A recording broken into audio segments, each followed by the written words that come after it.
जला है जिस्म जहां, जला है जिस्म जहां, दिल भी जल गया होगा। जला है जिस्म जहां, दिल भी जल गया होगा। कुरेदते हो राख, ये जुस्तजू क्या है। चलिए आज का एपिसोड शुरू करते हैं। पिछले एपिसोड में हमने बातें की थी किशोर कुमार के बारे में। एपिसोड जाहिर आप लोग बहुत पसंद आया। कुछ लोगों का कहना है कि उस एपिसोड में मैंने किशोर कुमार के जीवन से जुड़े हुए किस्सों का जिक्र नहीं किया है। बिल्कुल सच है। उस एपिसोड में ज़्यादातर बातें मैंने किशोर कुमार के प्रोफेशनल लाइफ के बारे में ही की है, कैसे उनका करियर शुरू हुआ और कैसे कैसे उन्होंने अपने करियर में क्या क्या हासिल किया। उनके किस्सों को मैंने जानबूझ के छोड़ दिया था क्योंकि किशोर कुमार का जीवन बड़ा व्यापक है और उनके जीवन से जुड़े हुए इतने किस्से हैं, उनका जीवन इतने किस्सों से भरा हुआ है कि अगर उसके ऊपर बात करने जाऊं तो एक पूरा एपिसोड लग जाएगा। लेकिन चलिए आप लोग फरमाइश है किशोर कुमार के जीवन के जुड़े हुए कुछ किस्सों पर बातें करें, उनके जीवन से जुड़ी हुई कुछ घटनाओं पर बातें करें। तो इस एपिसोड में हम लोग सिर्फ किशोर कुमार के जीवन से जुड़े हुए किस्सों के बारे में बातें करेंगे, उनके जीवन से जुड़ी कुछ रोचक घटनाओं के बारे में बातें करेंगे। चलिए आज की चर्चा शुरू करते हैं। ये बात है मिड 70s की, शायद 75 या 76 की बात है। महबूबा की रिकॉर्डिंग चल रही थी और महबूबा का सबसे हिट गाना चिंगारी कोई बढ़ के तो सावन मुझे बुझाए, यही गाने, इसी गाने की रिकॉर्डिंग चल रही थी। गाना किशोर कुमार गाना था। रिकॉर्डिंग स्टूडियो में शक्ति सामंत थे, आर डी बर्मन थे। किशोर कुमार आए, अपने मिजाज को मुताबिक दिखाए और सबके साथ मस्ती करने लगे। शक्ति सामंत को कुछ अजीब सा लग रहा था क्योंकि गाना बड़ा भारी था और किशोर कुमार जिस तरह से कैजुअल एटीट्यूड दिखा रहे थे उनको थोड़ा अजीब लग रहा था कि उनके मुताबिक किशोर कुमार बड़ा सीरियस होना चाहिए था, गाने पर फोकस करना चाहिए था। लेकिन नहीं, भारत सबके साथ मजाक कर रहे थे और हद तब हो गई जब किशोर कुमार ने रम का क्वार्टर निकाल लिया और वहीं बैठकर ऑफर भी किया और पीने लगे। ये देखकर शक्ति सामंत भड़क गए। शक्ति सामंत ने ये नहीं सोचा कि किशोर कुमार इसके पहले उनके कई हिट फिल्म गाने गा चुके थे और सारे गाने सुपर हिट हुए थे। अमर प्रेम के गाने, आराधना के गाने, कटी पतंग के गाने, जितने भी गाने गाए थे किशोर कुमार सारे हिट गाए थे और तब कभी किशोर कुमार ने ऐसी कोई हरकत नहीं की थी। तो आज वो क्यों कर रहे हैं। जब पीने लगे तो शक्ति सामंत थोड़ा भड़क गए और आर डी बर्मन के ऊपर चिल्लाने लगे क्योंकि शक्ति सामंत शुरू से ये चाहते थे कि ये गाना ये बड़ा भारी भरकम गाना और जाहिर है बहुत ऊंची रेंज का गाना है। ये गाना मोहम्मद रफ़ी से गवाना चाहते थे। आर डी बर्मन उनकी पहली पसंद थे किशोर कुमार, तो उन्होंने शक्ति सामंत के ऊपर दबाव देकर इस गाने को किशोर कुमार को दिया था। अब शक्ति सामंत से नहीं रहा गया और वो आर डी बर्मन पर चिल्लाने लगे और कहा कि देखा तुमने, देख रहे हो क्या कैसी हरकतें कर रहे हैं। मैंने तुमसे पहले ही कहा था कि ये गाना हम रफ़ी साहब से गवाते हैं। अब तुम जानो ये जाने, मुझे सुबह तक गाना रेडी चाहिए। और इतना कहकर वो भड़क कर चले गए। किशोर कुमार ने कुछ नहीं कहा, वो चुपचाप पी रहे थे। उन्होंने क्वार्टर ख़त्म किया और फिर वहीं उसी तरह मस्ती करते हुए आर डी बर्मन से कहा चलो रिकॉर्ड करते हैं। आर डी बर्मन समझ में नहीं आ रहा था कैसे करें, क्या रिएक्ट करें। जाहिर है धुन तो किशोर कुमार को पता थी और क्या करना था वो जानते थे। वो सीधे रिकॉर्डिंग स्टूडियो में चले गए। आर डी बर्मन गए, रिकॉर्डिंग शुरू हुई। आर डी बर्मन सर पकड़ के बैठे हुए थे, लेकिन जब किशोर कुमार ने गाना शुरू किया तो वहाँ सन्नाटा छा गया और जिस पिच तक किशोर कुमार लेके गए यार, वो जिस तरह से उस गाने में किशोर कुमार ने परफॉर्म किया, जिस तरह से वो गाना गाया, वो आर डी बर्मन की सोच से बहुत आगे था, बहुत ऊंचा था। एक टेक में गाना खत्म हुआ और गाकर किशोर दा बाहर आए। आर डी बर्मन अब तक अवाक थे, एकदम ब्लैंक थे, उनकी समझ नहीं आता क्या हो गया है। फिर बाहर आए और फिर वैसे ही अपने मिजाज के मुताबिक आर डी बर्मन के साथ मस्ती करने लगे। शक्ति सामंत ने जब दूसरे दिन वो गाना सुना तो वो भी हैरान रह गए कि ये क्या है। जो किशोर कुमार आए, आकर इतनी मस्ती कर रहे थे और आकर वहीं पर रिकॉर्डिंग स्टूडियो बैठ कर कहीं कोने में बैठ कर पीने लगे। पीने के बाद इस तरह से कैसे गा सकते हैं? जाहिर है शक्ति सावंत पूरी तरह ब्लैंक थे। फिर उन्होंने किशोर कुमार से माफ़ी मांगी अपनी हरकत के लिए, जिस तरह से उन्होंने मिसबिहेव किया था किशोर कुमार और आर डी बर्मन के साथ, दोनों से माफ़ी मांगी। और वो जब गाना रिलीज हुआ तो अब सबको पता है, लेट 70s का वो गाना, और आज तक आर डी बर्मन के करियर का, किशोर कुमार के करियर का, शक्ति सावंत के करियर का और राजेश खन्ना के करियर का सबसे बेहतरीन गाना। अगर कुछ सबसे बेहतरीन गानों की बात करें, चाहे वो राजेश खन्ना के करियर के हों या शक्ति सावंत के करियर के हों या आर डी बर्मन के करियर के हों, तो चिंगारी कोई बढ़ के उनमें से एक शामिल है। इस तरह के गानों में और इस गाने के बाद एक नई परंपरा भी शुरू हुई। जब कभी बहुत लगभग उसके बाद सारे गायक जब कभी ऐसा इसी हाई रेंज का गाना होता है तो एक दो पैक लगा लेते हैं, चाहे कोई रमका लगाए उड़का का लगाए, एक दो पैक सारे गायक लगा लेते हैं। एक्टर्स भी उसके बाद जब कभी ऐसे ड्रामेटिक सीन्स होते हैं जिसमें आवाज़ में बेस देने की ज़रूरत है तो एक दो पैक लगा लेते हैं। ये था किस्सा आराधना का। चलिए अब चलते हैं जरा किशोर कुमार के करियर की शुरुआती दौर में। किशोर कुमार जब स्ट्रगल कर रहे थे और उनके बुरे दिन थे जब उनके पास काम नहीं था, लेट 40 या अर्ली 50 की बात है, तो एक प्रोड्यूसर ने उनको बहुत बुरी तरह बेइज्जत किया था और बहुत जलील करके उनको अपने ऑफिस से निकाला था। उस वक्त तो किशोर कुमार जाहिर है स्ट्रगल कर रहे थे, कुछ कर नहीं सकते थे, लेकिन उसी वक्त उन्होंने सोच लिया था जब मेरा वक्त आएगा तो मैं इसका बदला जरूर लूँगा। वो वक्त आ गया।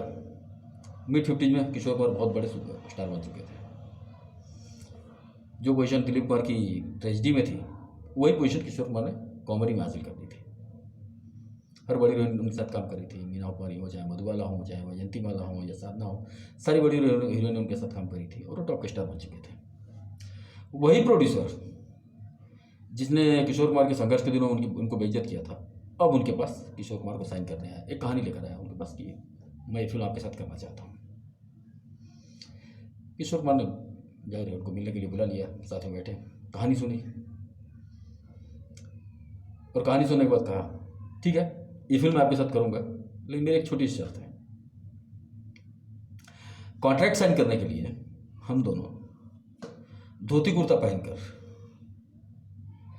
टीका लगाकर, और याद रखिए टीके में चावल जरूर होना चाहिए, धोती कुर्ता पहनकर टीका लगाकर टीके में चावल होना चाहिए, दोनों पवई लेके जाएंगे और वहाँ पर दो कश्तियों में, एक पर हमारा एक कश्ती में होगा और दूसरा पर दूसरी कश्ती में होगा, दोनों इस तरह खड़े होंगे और वहाँ मैं आपके साथ कॉन्ट्रैक्ट साइन करूँगा फिल्म का।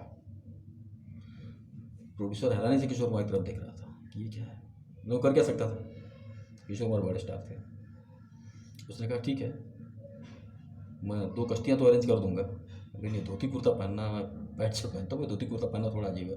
किशोर कुमार कहा नहीं ये बात तो आपको माननी पड़ेगी, धोती कुर्ता और टीका, और हाँ टीके में चावल जरूर होना चाहिए। जाहिर है किशोर कुमार ये उटपटांग करके थे इसीलिए कर रहे थे कि उनको फिल्म नहीं करनी थी, वो सिर्फ अपने उस अपमान का बदला लेना चाहते थे। ये था किस्सा उनके करियर के इनिशियल डेज का, शायद लेट 50s की बात हुई है। फिर दिन चलने लगे, ऐसी बहुत सी घटनाएं हैं जो किशोर कुमार से जुड़ी हुई हैं। लोग ये मानते हैं कि किशोर कुमार बड़े कंजूस थे, पैसों को लेकर बड़े लालची थे, हमेशा पैसों के बारे में सोचते रहते थे। ये बात मिड 80s की है, लव 86 की। लव 86 1986 में आई थी, तो शायद 84-85 की बात होगी। टॉप के सिंगर थे किशोर कुमार, हाईली पेड, उनके आसपास भी कोई नहीं था।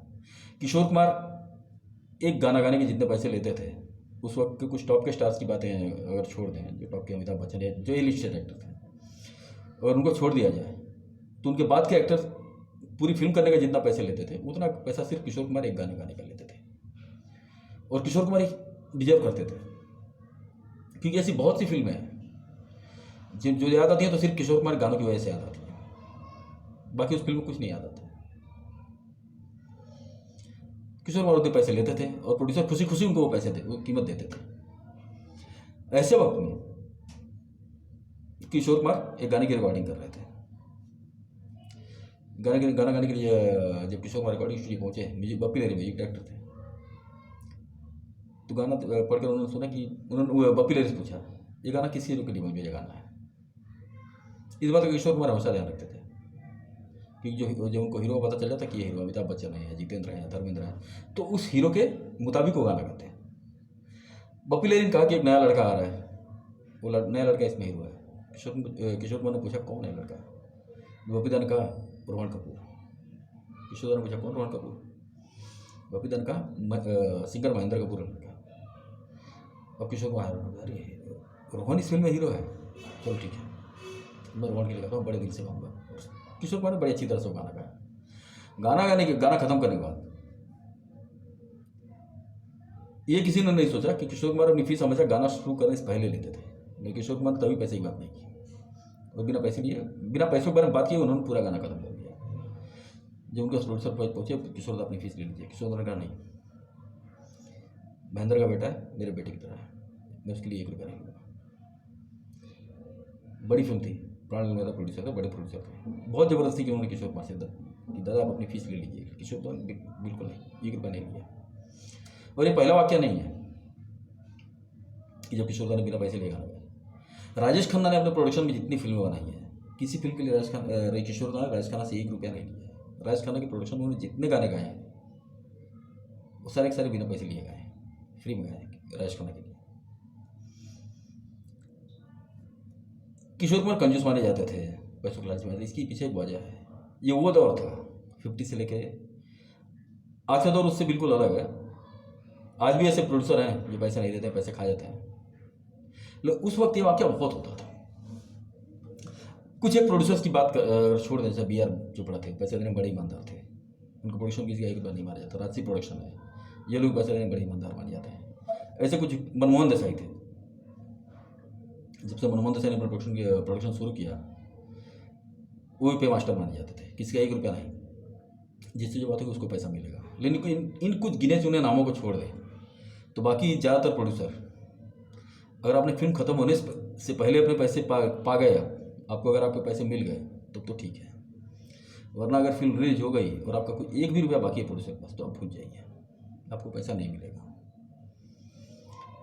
मिले हुए चेक बाउंस हो जाते थे, तो जाहिर है लोग पैसों के लिए अपने पास बहुत सावधान होते थे। तो एक किशोर कुमार नहीं, ऐसे बहुत से लोग थे, संजीव कुमार भी ऐसे गाने जाते थे, लेकिन इस हद तक तो नहीं, वो नहीं जाते थे कि पहले पैसे लेंगे तब काम करेंगे। और हर अभिनेता अभिनेत्री लगभग अपने पैसे के लिए बड़ा पर्टिकुलर रहता था। अब आप थोड़े केयरलेस हो सकते हैं कि पैसे मिल जाएंगे, क्योंकि अब कॉर्पोरेट कल्चर आ गया है, ज़्यादातर प्रोड्यूसर पैसे दे ही देते हैं, लेकिन तब ऐसा नहीं था, पैसों को लेकर बहुत सावधानी बरतनी पड़ती थी। तो शायद यही वजह थी कि किशोर कुमार अपने पैसों को लेकर इतने पर्टिकुलर रहते थे कि रिकॉर्डिंग शुरू करने से पहले उनकी एक आदत थी, रिकॉर्डिंग के लिए पहुँचते स्टूडियो में पहुँच गए तो उनका एक ड्राइवर, वही उनका समझ लीजिए सेक्रेटरी था, अब्दुल, वहीं से अब्दुल से पूछते, अब्दुल चाय पी ली? अब्दुल अगर बोल देता हाँ चाय पी ली, तब तो किशोर कुमार गाना शुरू कर देते।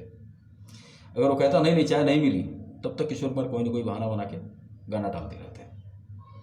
जब उसका इशारा वहाँ से हो जाता कि हाँ चाय मिल गई, चाय पी ली, चाय का मतलब था पेमेंट अब्दुल प्रोड्यूसर से अब्दुल लेता था। पेमेंट मिल जाती तो किशोर दा गाना शुरू करते। जब तक पेमेंट अब्दुल का ये इशारा नहीं आता कि चाय पी ली मैंने, तब तक वो गाना शुरू नहीं करते।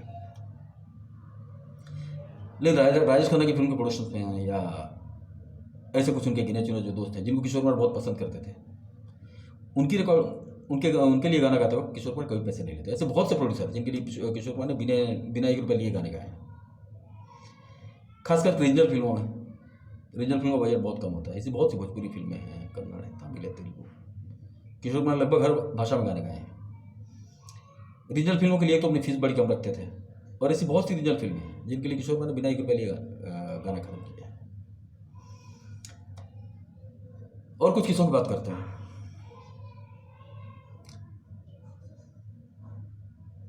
लेट 50s में उनकी पहली पत्नी से तलाक हो गया, दोनों अलग हो गए। उसके बाद किशोर दा की शादी मधुबाला से हुई। 1969 में मधुबाला जी इस दुनिया को अलविदा कह गए, उसके बाद किशोरदा अकेले रह गए। लेट 70s में किशोरदा ने योगिता बाली से शादी की, लेकिन शादी ज़्यादा चली नहीं। योगिता बाली ने 1980 में मिथुन चक्रवर्ती से शादी कर ली। इसके बाद किशोरदा मिथुन चक्रवर्ती से बड़े नाराज हो गए। लगभग 3-4 सालों तक उन्होंने मिथुन के लिए एक गाना नहीं गाया। और इस बीच में किशोरदा के गाने न गाने की वजह से बप्पी लहरी की शादी हो गई। मिथुन चक्रवर्ती के लिए बप्पी लहरी ने इस बीच में बहुत से गाने गाए, उनमें बहुत से गाने बहुत हिट भी हुए।